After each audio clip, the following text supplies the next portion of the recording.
Okie dokie. Looks like it's catching the stream. We'll give it a couple minutes for you guys to jump on and say hello. As you are jumping on, go ahead and let us know in the comments. If you are joining us via replay, let us know as well so we can come back and show you some love. Today we're going to do a quick recap with my friend Heather Santora. She's been in our group all week talking about RTT, which is Rapid Transformational Therapy. It's a form of, would you just say a form of hypnosis? Mm-hmm. Or is it like much bigger than that? No, I would say it's a form of hypnosis. What sets it apart are a couple things. One of which is that you do a personalized recording. So if anybody in the group has done hypnosis, either with great reviews or maybe not so great reviews, unless you got a personalized recording that you're to listen to for at least 21 days after your session, then you haven't really got the real deal. So that is a huge, huge part of it, because we all know that it takes 21 days for us to develop a new habit. And it's really about reprogramming our mind. And so that personalized recording is super, super important. Another thing that is different about it is that it is very rapid. So it is designed to... Hence the name.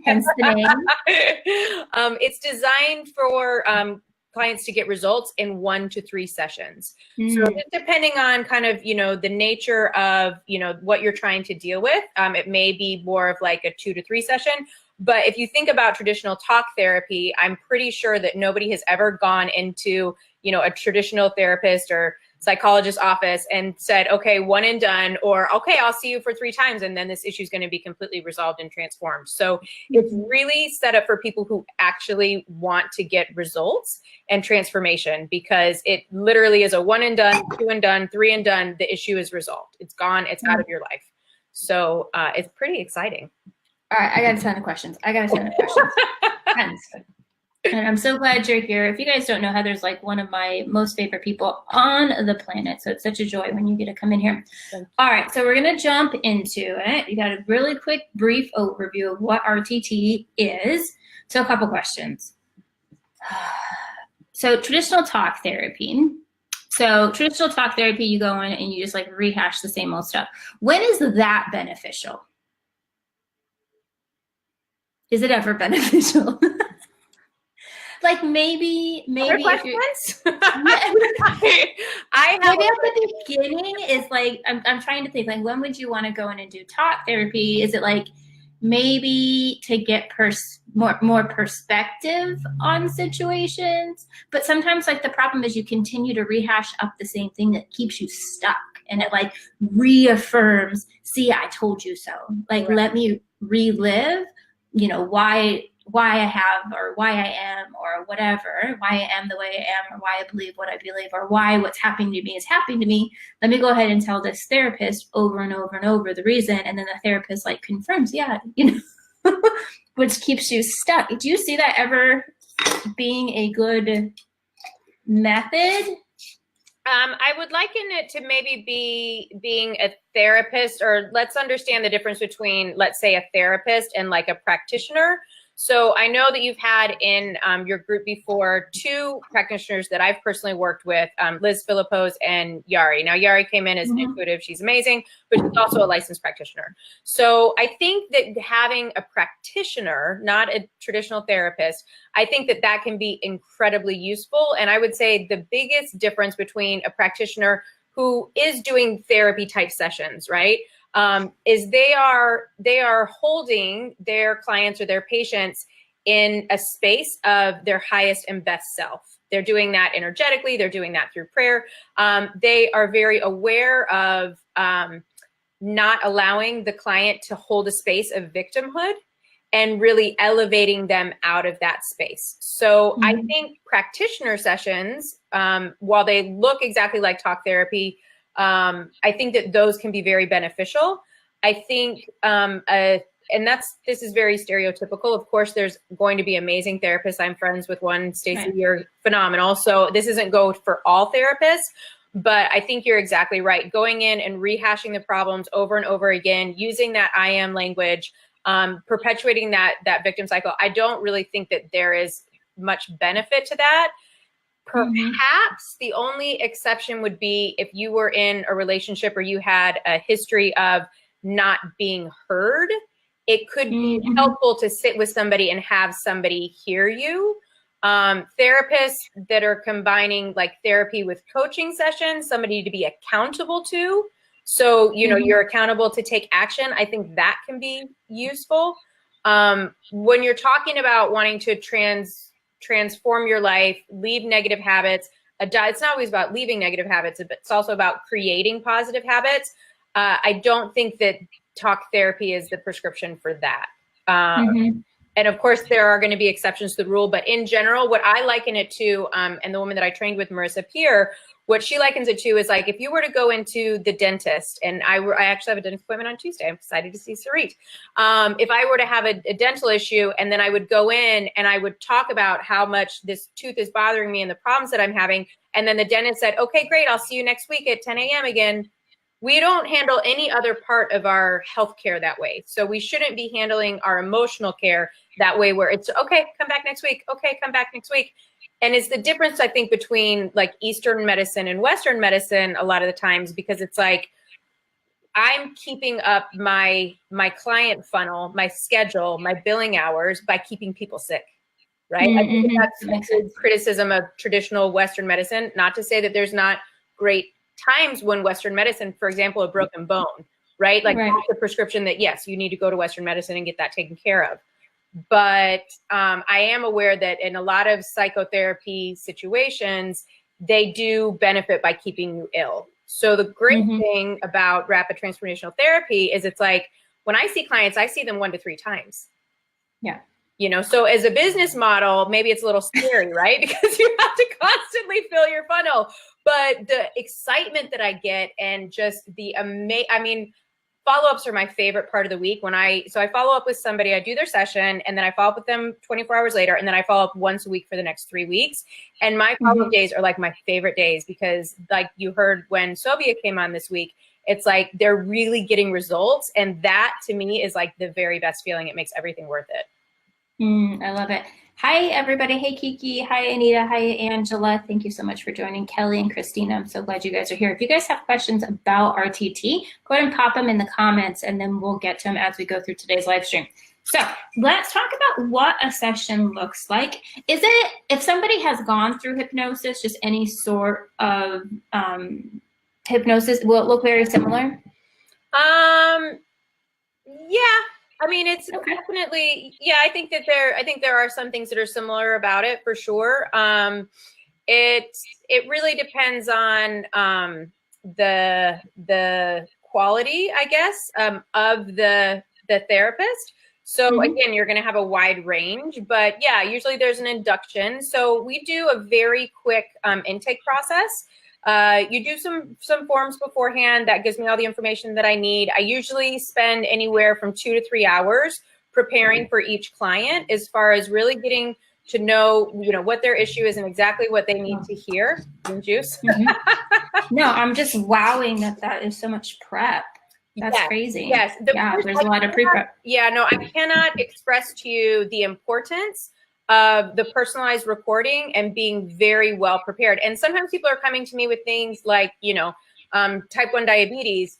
I didn't really know a lot about type 1 or the difference between type 1 and type 2 diabetes. And in order to do the treatment, you need to know exactly what, like this is with a physical issue, right? You need to know exactly what the healthy cells need to be doing, and you need to program that into the healthy cells. You command exactly what those cells need to be doing. Well, so I have to learn, what is the cell supposed to be doing? What's going on with the pancreas? What color are those cells? What shape are those cells? So it really is quite a bit of research. Learning, it's fascinating, learning about things that I didn't know anything about. So I'm able to reprogram that client's mind, that client's emotional body, and that physiology, the actual cells in the body. So it's quite a bit of research. So you do the intake forms. This allows me to start my research process. And then when we meet to do the session, it's usually about 10 to 15 minutes of traditional kind of talk therapy. And it can sometimes feel a little bit abrupt, because people are so conditioned to doing a regular talk therapy session that it's like, I'm not I'm not wanting them to go down that whole road again. They've told that story over and over again. Your mind is so powerful. Your mind does exactly what it thinks you want it to do.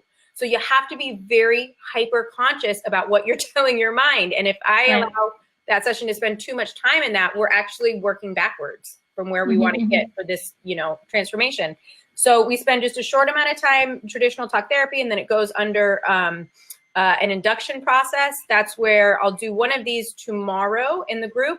And that's just a few minutes where you go into the state of subconscious. Basically what you're doing is you're having your conscious mind go to sleep, so your subconscious can come to the forefront and be the talking, right? That's what happens during the session. So you do an induction, and then from there, I can't really say if the session is really similar to what other people have experienced in hypnosis, because we have a variety of tools that are proprietary to RTT practice. So the going under, that's most likely pretty similar, but then what happens after that, that can be very different. And I just wanted to reiterate for people that you don't ever recall, remember, speak, see, hear, like you never experience anything under a state of hypnosis that you're not 100% ready to deal with.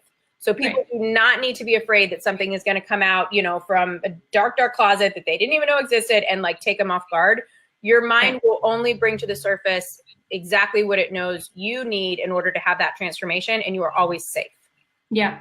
I think there's such a misconception because the type of hypnosis we see is usually done like circus style, it's done for entertainment value. And so it's like you're putting people to sleep, which is like not what happens when you go into hypnosis. It's like you're actually fully aware. You just don't have the resistance to what is like the whatever's coming up. You're not resisting what's coming up. You're like just embracing for whatever is coming up. That's just my experience.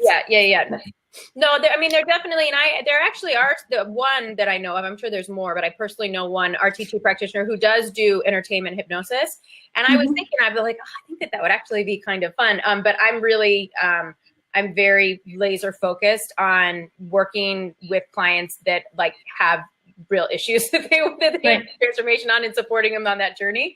But it does actually sound kind of fun to do it in, that way. And so I don't know, maybe that's something that I'll delve into a little bit later, but later in my career. But for right now, my focus is really on people who are seriously committed to getting results. And I don't work with everybody that comes to me, honestly. I refer some people out. Some people, I don't feel like they are a good candidate for me, either just because of, personality or maybe the type of issue. But honestly, what I'm really looking at is this person committed to change? Ready to get better. Yeah, because I can't want it more than they do. Right. Yeah. So sometimes I have to take a pass. Such a good segue. So, and I haven't done RTT yet. I'm looking forward to trying it. I know in the hypnotherapy that I've tried before, I wanted to hire somebody just to come in and be like, these are my negative beliefs. I want you to take these out and put in positive beliefs. And then I write you a check and I'm good to go. And unfortunately, that was not my experience. There was like a lot of work afterwards. I was like, what? There was like, listening to the recordings over and over and just like re-cementing that. And for me, it took me quite a while to get down new ways of being and new thought patterns and all of that. What does like the aftercare look like for somebody? I'm just realizing, actually, this is so funny. I can't believe that I totally did not remember this. And then I'm going to answer your question. I know what you're talking about because because you were sharing with me as it was happening in real time, and it was that guy, right? Yep. That's so hilarious because this is a segue, sorry, and then I will answer your question about aftercare. I shared in my live with Sobia that, I had been looking for somebody to take over the healing portion of working and coaching my clients, because a lot of times it was like we would deal with the logistics, we would do it, but then oftentimes they would like recreate the scenario again with different players or whatever, but it would be like the same exact scenario, right? And so I was looking for somebody that I could like refer out to be a healer, and I just couldn't find anybody that was accessible, because I have somebody that I work with personally, but she's very booked up and it's really hard to get in with her. And so it was like I was looking for somebody accessible.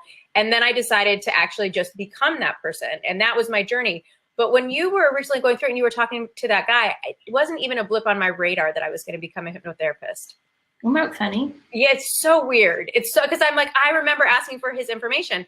So I'm like, whoa, that was like, I mean, it was never, it wasn't even a thought in my mind, which I just want to say that that's when I know that I'm in the flow and that the universe and I are co-creating when things come out. I mean, it's like, it was such a radical turn from what I was doing to all of a sudden becoming a hypnotherapist. But that is not an idea that came from me. That was a universal soul's purpose, like, go step into it, right? As far as aftercare goes, you do need to listen to the recording. So you do the session, and then we talk 24 hours later. You get a personalized recording. You can listen to it when you go to bed. You can listen to it when you sleep. It's totally fine. It's usually about 12 to 20 minutes long, just kind of depending on the issues that we're dealing with, and is personalized very specifically for you. There are a lot of hypnotherapists that will have a library of recordings. And, you know, if anybody comes to them for stop smoking, there's the stop smoking one. If anybody comes for this, it's similar to that, but each and every one is personalized, and it's going off of the information that you've given me during the intake and then what actually comes up in the session. Because I can't know before I do a session exactly what the root cause is going to be. I might have an idea, but it's not until we get in there and we're actually working with the subconscious mind. It's like a detective. It's finding out the root cause of those things. And then it's like a dentist. It's extracting, you know, that limiting belief, that negative belief. And then you have to fill it up with something. You have to reprogram the mind. So that is so important that people listen to the recording 21 days, and then as needed after that. And that's pretty much it. And, you know, that's why I do the follow-up. Not most hypnotherapists do not include that as part of their package. It's very important to me because, number one, like I said, it's really fun to find out, you know, how things are going, but also I'm really very committed to the success. And I find that if somebody is accountable to me for that 3-week period, that the results are better. And so that's why I include that in all of the sessions. Very cool. Hey, Melissa. Hi, Tammy. Hi, Jeanette. Hi, Claire. Thank you so much for joining us. If you guys have questions as we're talking about RTT, go ahead and pop them in the comments. We do have a question. Somebody asked, what if you have somebody that's on some sort of like medication? Does that inhibit the hypnosis? Hypnotherapy? Well, so certain types of, you know, medication may, but that's something that we would work closely with their doctor who prescribed the medication, as well as, you know, that own, you know, client's desire. It's rare that they're taking a medication that would inhibit the hypnosis, but that has happened, in which case, you know, we have to work with the doctor and figure out what does a treatment look like, you know, and is it possible, you know, I would never advise a client to do anything that was against their doctor's wishes. Right. You know, I have had people that I have worked with that have had a goal of getting off a certain type of medication. And, you know, we take it, that is something that we do take a bit more slowly, right? Because, you know, if you're talking about testing your blood sugar levels or, you know, your cholesterol or whatever, we want to make sure that we're working in partnership with whoever their doctor is. So sometimes that can be something that's a little bit longer, but it's rare that their medication, you know, reacts or inhibits their ability to go under hypnosis. That's very rare. What if it's like a psycho, what do you call them? Psychotropics? Yeah. Like your Zolofts and your... Yeah, Zoloft and all that kind of stuff is fine. I actually have a woman that I refer out that works out of Pasadena that is like very specific. She deals with like very highly medicated and very extreme medical situations. And she's actually an MD herself. So if somebody came to me like that at this point, I would probably refer them out to her because it's like, I want to make sure that, you know, they're getting the absolute best care that they possibly can. And that's not really my specialty. That's her specialty. But I do work, I know Melissa had asked a question and I don't think I jumped in the group to answer, but I did see it, Melissa. I do work with kids. I just did an awesome session with a kid this week who was experiencing a feeling like time was moving too fast. And like it was just very sped up. And I think it was about not being present. And so I do work with kids. I do work with men and women, all kinds of folks. Some things, like I said, I either refer out because I feel like they need somebody who is more specialized in that area, or if they're just not committed to doing the follow-up and the reporting and all that stuff, then it's not the right time or place. Right. Okay. I like that one. How young can you go with kids? Is there like an age at which like 6. they're just not 6-ish? Okay. Yeah, From 6 on, you can be effective. Shorter. Those sessions are much shorter. Right. Okay. It's hard because like I know a lot about hypnotherapy. I'm trying to be new again and like ask questions that like the normal person would probably ask. Well, I talked about it with Sobia during our thing. I think I touched on it then. There's a couple common things that people usually as clients they feel. One of them is that like I didn't go deep enough. I didn't go very deep. And I think it's like you were saying, we had perfectionists, you're high overachievers. Or that like you're going to be completely comatose and not have any body control. Right. Another therapist was telling me that, in the middle of a session, they had to stop because the person needed to get up and go to the bathroom. So it's like, you're still body aware. You're still inside your body. If I have, if as a client, I've done many sessions in my training period. And so, if I have to itch, I can itch. If, I need to blow my nose, I can blow my nose. It's like, you're still in your body. Okay. Yeah. Huge one. I remember I did like a past life, not really past life, but like my own past life, like going back, like what was the very first time you can remember this? Okay, keep going. Okay, keep going. Okay, keep going. You could essentially go into a past life regression in the session I was in. I didn't, because that's not as far as it went. That was a little funky for me. I remember thinking to myself, like almost wanting to second guess myself. Am I supposed to come up with more? Right? Because, and it was like, just, okay, like learning to just relax into the moment, and it was going to be whatever it was going to be, and whatever was going to come up was going to come up, and just trusting that that's what needed to come out. Do you ever have that experience with people where they're maybe still kind of second guessing the process? All the time. Okay. You are normal. Yeah, no, all the time. And so I try to tell people in our first few minutes of when we're doing the more talk portion before they go into the induction, I try to remind them that, whatever they're seeing, feeling, hearing, tasting, smelling, I mean, it can be like a full body experience. Whatever comes up for them is exactly the right amount of information, right? And a lot of times what will happen is that people will, let's say they book a session for weight loss, right? Or releasing excess weight. And so, or ideal body. So they book a session for that. And then maybe it's going to be, 3 days, maybe it's 7 days, maybe it's 10 days. One client, it's a month out because our schedules just are not connecting. So between that time and when their session is, of course, the conscious mind is going to be going into overdrive, right? And it's like, okay, I'm going to do hypnosis. I'm going to go into regression. I know it's this. I know it's this experience when, I was made fun of at a birthday party and, whatever their experience. And so their mind is thinking what scenes are going to come up. And sometimes those scenes do come up, and sometimes it's totally different.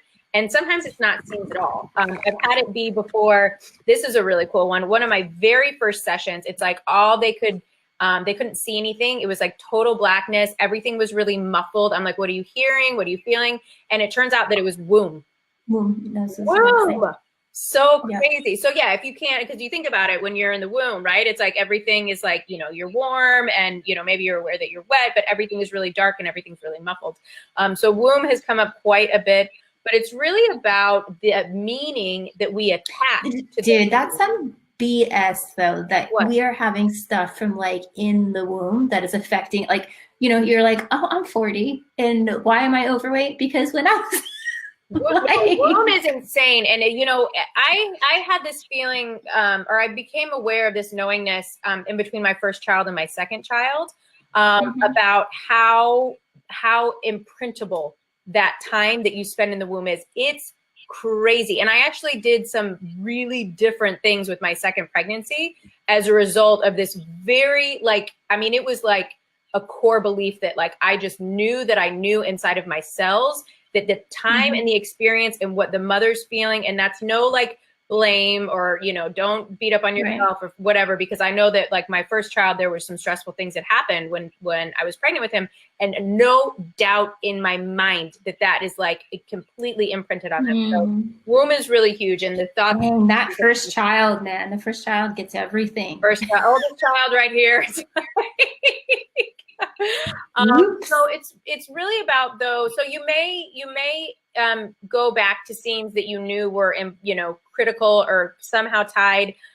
You may have scenes that you didn't really consciously remember. That happens to me a lot as a client. Like I was like, oh, I didn't remember that. I don't have a ton of childhood memories, honestly.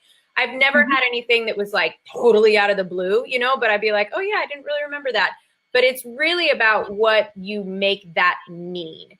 That's a very critical, important part of it. And I don't know, you know, like I said, I can't speak for other hypnotherapists, whether or not they spend a lot of time there, but it's not just going into the regressions and getting the scenes. It's what did you make that mean? And that's what's so critically important. And then we usually do several scenes. So then it's also, you know, how are these scenes, not just this one, because maybe one was quite obvious, right? But how are all of these 3 to 5 scenes? And sometimes it's not a scene, it's a snapshot. Sometimes it's more like they just see, like, I don't know, I just see like a picture of something, you know, and it's like, what are you seeing? What are you feeling? What are you hearing? How do all those things daisy chain together that created the situation that we're dealing with today? And that's where you usually come up with some pretty big ahas. And it's, as the therapist, it's my job to help the client come up with that. I might know, but it's really up to the client to come up with it. And I guide them and I support them in coming up with that, because we all know that if we come up with something, we have buy-in and we're attached to it. And the therapist just tells you, you know, this is what this means and this is why it's much easier to be resistant towards it. But if you're the one, so it's really being a detective, if you're the one who is coming up with what that meaning is, how those things link together and created the issue that we're dealing with today, then it's something that you're much more likely to be in agreement with, right? Right. Yeah. I liked when Sylvia was on yesterday, she was saying like how the after process, it wasn't like I just come in and Heather's like does her magic and then I go out and all of a sudden everything is like sunshine and rainbows. It's giving her then the ability to make better choices when the choices arise. She's more conscious of the choices that she's making. And it's not always like, she just doesn't have, like, you can see, oh my gosh, so before it was like you weren't even aware sometimes that there was even another choice. You just always acted in a certain way. You were always triggered in a certain way. And then having the option then as the situation arises after, to understand, oh, this is usually I would feel this way because I had made up some belief that, and now I don't have to do that. And now I'm going to make a better choice. I thought that was really, really, really cool that she pointed that out, because that was very similar in the experience I had. So very cool. All right. Let's see if I'm sure that, and she brought this up, and I'm sure that this was your experience as well. Because like I said, I remember going through this when you were going through it as your friend and hearing kind of, you know, some of the feedback that and the experiences that you were having. There are some things that it's just like, oh, that used to be a problem. It's not a problem anymore. You know, it's like there are some things that just vanish into thin air pretty much, right? And then there's some other things that, like you said, your conscious is different. You're able to make a different choice. Yeah, well, for me, I was able to see like where I had come up with some certain things meant something, right? Even though, and for me, it was certain things that happened in my childhood that created a certain belief. And then I was able to take an outward perspective from the other person's and going, they didn't mean for Paige to make this up, right? They were just doing what they were doing. They didn't know that it wasn't like people did it to me. It was like, I just, you know, said 1 + 1 = whatever. And then going forward, I didn't have to be so reactionary, I guess, to all this stuff. So very cool. Melissa asks, as far as, besides time limit, do kid sessions and adult sessions look very similar? Kid sessions are much easier. Kid sessions are so much easier because you don't have to, because they don't have so much history, right? And so it's like, what I mean by that is, let's go back through your whole 6 years. Yeah. No, it's not that. The way I said it kind of came out weird, but it's like they're just like, they're fresher and they are much more suggestible and like they just, Yeah, they don't have so much baggage. So it's not even like the amount of memories are less to work with, although they are. Although what I find a lot, not all the time, but what I find a lot of times is that the key beliefs that we, have brought into our adulthood are usually formed in between about 2 and 8. We talk about stuff, we could say 0 to 8, but like most of the, conscious memories that people have, it's usually around 2 to 8 that we make things mean something, right? Yeah. And so, but yeah, the kids just don't have as much baggage, and they're really fun and they're very suggestible, and it's just like, it's a really good time. I'm trying to think if there's anything. Will your kids let you do this to them, or it's not effective doing it on your own kids? But, when I very first started, I was thinking, I was doing some trades with some other therapists that had children as well, and we would like trade off on kids. But then I did have a therapist that reached out to me, and she was like, you totally can do this on your own kids, and it's like really awesome. And you guys will have a great experience if the kids like want that. And so I didn't ever put it onto my kids whatsoever. My kids are my kids are funny, period. But I'll tell you some funny things about them. So when I told them that I was going to become a hypnotherapist, and they're like, she's going to hypnotize her. Don't look at her. She's going to hypnotize you. I'm like, I don't ever hypnotize somebody against their will. But like, I would go in to volunteer at my kids' class, and like, they would go, don't look her in the eyes. She's going to hypnotize you. And I'm like, I'm already a little bit nutty, right? Right. And now I'm like the really crazy mom. But yeah, so a little ridiculous, but they actually were very, very curious, and recently asked me like, hey, would you, do a session? And of course it was the older one first who wanted to do it, and the younger one wanted no part of it. And so we did that. And then, the next morning, the younger one was like, can I have my session this morning? I'm like, no, I have to take you to school now. You have to schedule it with me. Oh my God. You're like, here's my Calendly link. Go ahead and schedule a session. So very cool for bringing that up, because I did, my website is going live today. And there will be, I don't know if I'll get the calendar portion of it done today or if it'll be more like Monday. But people will be able to book directly with me via the website. You can book you don't ever just book a session. You need to book a 20-minute discovery call so we can talk about what you're interested in. And I can, like I said, I don't take every single client that, requests. So I would love to work with you. I am excited to work with you and all the other So-Called Hippie Tribe members.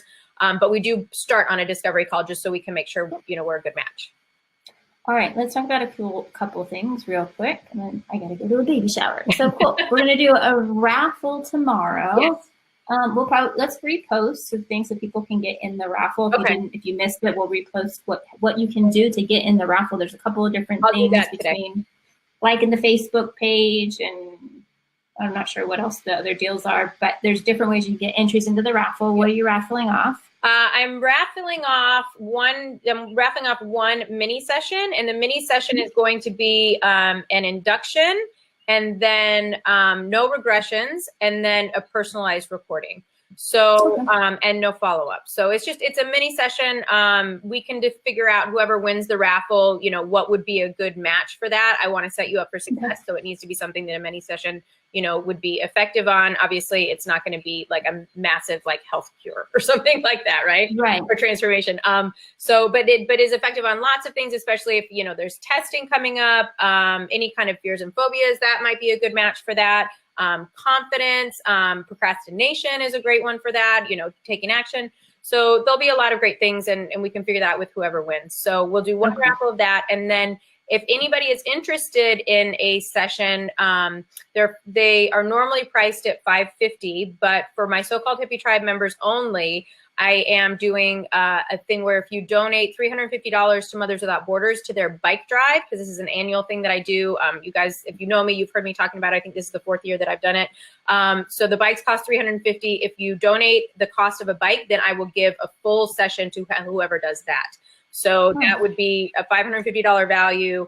$350 is what it's going to cost you. You get the full follow-up, the 3 weeks of follow-up, and you get your personalized recording, and that can be on any topic whatsoever. So you just need to send me a screenshot of your donation, and then it'll be tax deductible for you. So I think it's like a win-win-win. And I think that we need to raise money for 3 more bikes. So that would be cool. Yeah, it's total win-win. If you guys don't know Mothers Without Borders, please go ahead and check them out. We do as much as we can to support them, both personally and through the group and all sorts of stuff, because they're just a wonderful organization.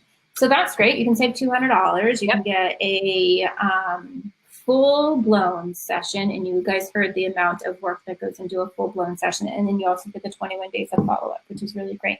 So if you have any like big pressing issue, what would be like a big pressing issue? Like money stuff? Yeah, money's a big one. A lot of health stuff, right? Around, you know, weight or certain kind of, you know, persistent or chronic illnesses.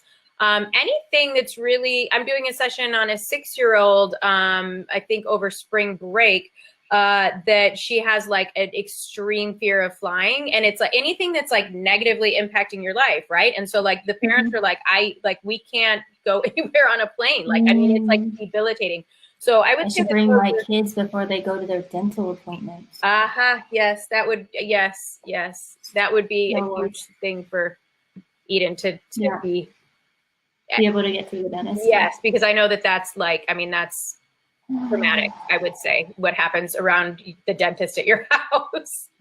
It does. We got through the past one. We went in for just to check a tooth real quick, and that one went decent, but every one before that's been pretty dramatic. So I did post a list earlier in the week about, you know, some common things that people come in for. It can be, you know, things that are, you know, quote unquote negative that we want to release or reprogram, but it can also be like, you know, positive ones, right? So it could be, you know, it doesn't have to be something that's negative that you want to get rid of. So I would say taking action. I can tell you about one of my clients. I'm so excited for her. I'll post a picture in the comments of this.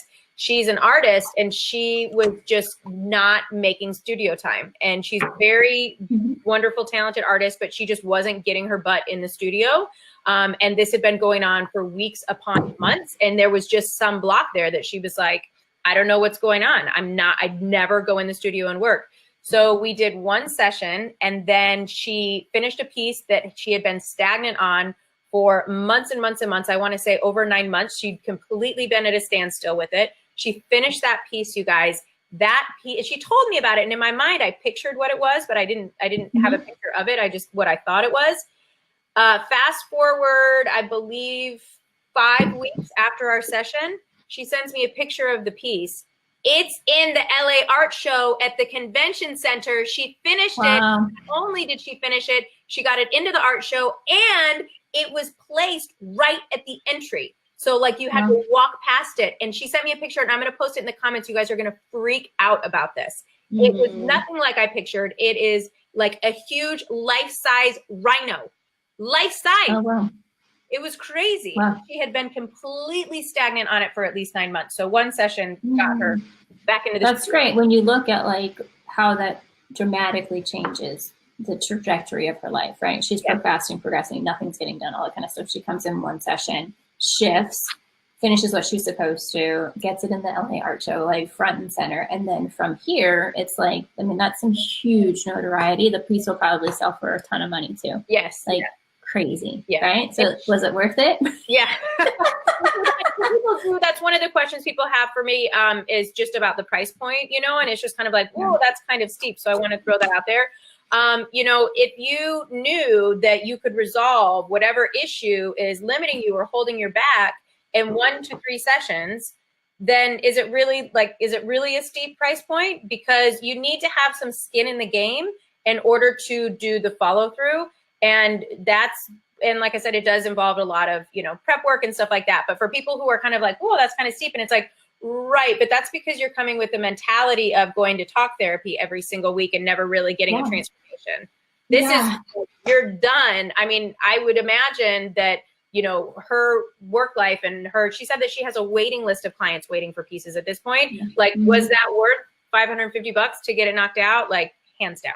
Yeah. How much? Yeah. There's a shift between how much is this going to cost me or how much does this cost me staying where I'm at? I love that. Yeah. That's what I felt when I was like, before I went to go see Dr. Rob. If you guys don't know who Dr. Rob is, he's a functional wellness doctor that we see. And that's what I finally got to a place like, okay, it's not like the cheapest thing to go see him, but it was like, okay, how much is this costing me in time and lack of energy? And then all of that translates to money in the end anyways. not going in. So yeah, if you switch it from what is this going to cost me to what is it costing me? What is it costing me staying where I'm at? Yep. So I love to reframe it that way. Yeah. Well, very cool. Thanks for jumping on. I'm so You're welcome. glad you So I'm gonna post the picture of the rhino down below. I'm gonna post a link to my website. Like I said, it just went live. And so I'm excited to share that with you guys. Calendar will be connected in the next day or so. Screenshot me if you buy a bike so I can make sure to schedule your session and make sure to give you that. And then tomorrow, look out for the raffle of the winner. And thank you so much for having me on and asking me all of your questions. If you want to ask questions, but you don't want to ask them in the group, if it's something a little private or something like that, then feel free to send me a DM. Just let me know that you did that so I make sure to check my other folder and get back to you ASAP. Very cool. Very cool. Hey, Delisa, I see you. Thank you so much for jumping on. We're very happy that you're here.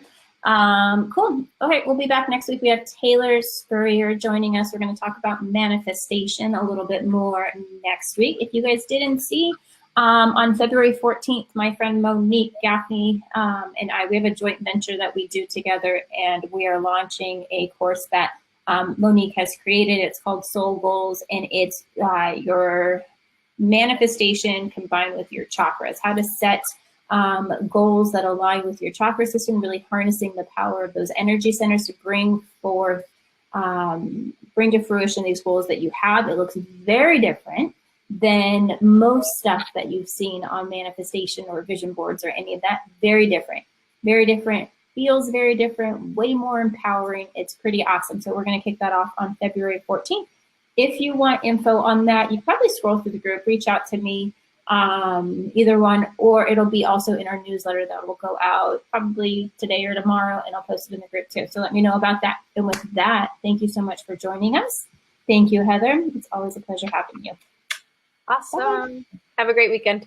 You too.